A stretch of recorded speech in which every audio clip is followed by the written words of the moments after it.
जहां भी रहिए, अभी कास्ट जनसंख्या का गिनती हुआ, कास्ट का, इसमें इनका सुफरा साफ है। बहुत घबराहट है सबको। नमस्कार, आपके साथ मैं रोहित कुमार। आप न्यूज फॉर नेशन पर। साल 2024 में लोकसभा के चुनाव होने वाले हैं और बिहार में कुल लोकसभा की 40 सीटें हैं।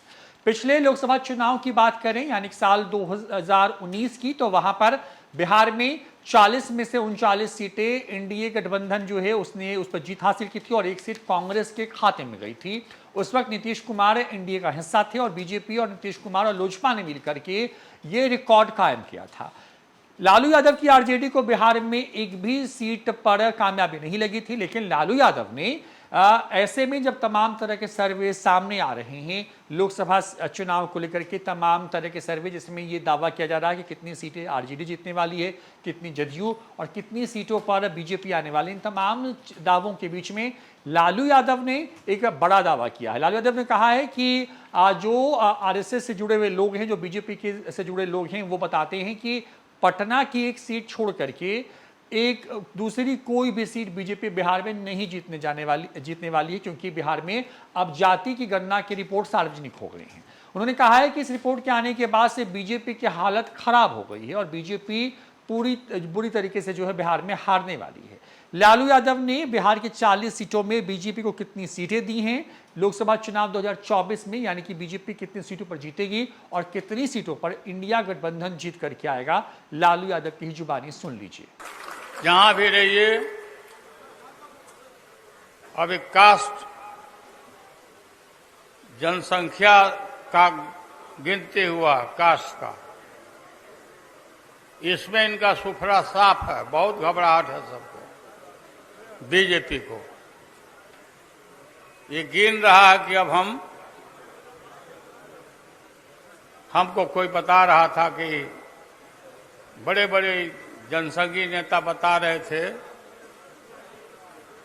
कि पटना लोकसभा छोड़ के कहीं भी इनको एको सीट नहीं मिल रहा है यहाँ बिहार में, ये जातीय जनगणना के बाद।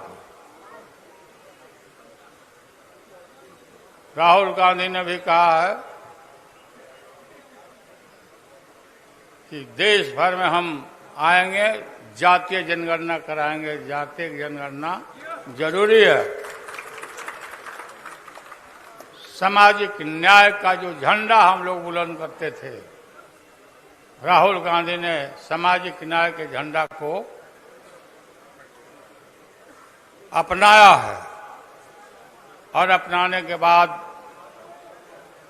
सब जगह जातीय जनगणना कराने के बाद इनका पता नहीं है। जनसंख्या 1%, अब पद चाहिए बेसी, तो जनसंख्या के हिसाब से, सामाजिक न्याय के हिसाब से अब देश के सत्ता का बंटवारा होगा चारों तरफ और इनको जाना पड़ेगा। प्रमोद तिवारी जी को, निखिल बाबू को, तारिक अनवर जी को हम धन्यवाद देते हैं। हम पूछते रहते हैं,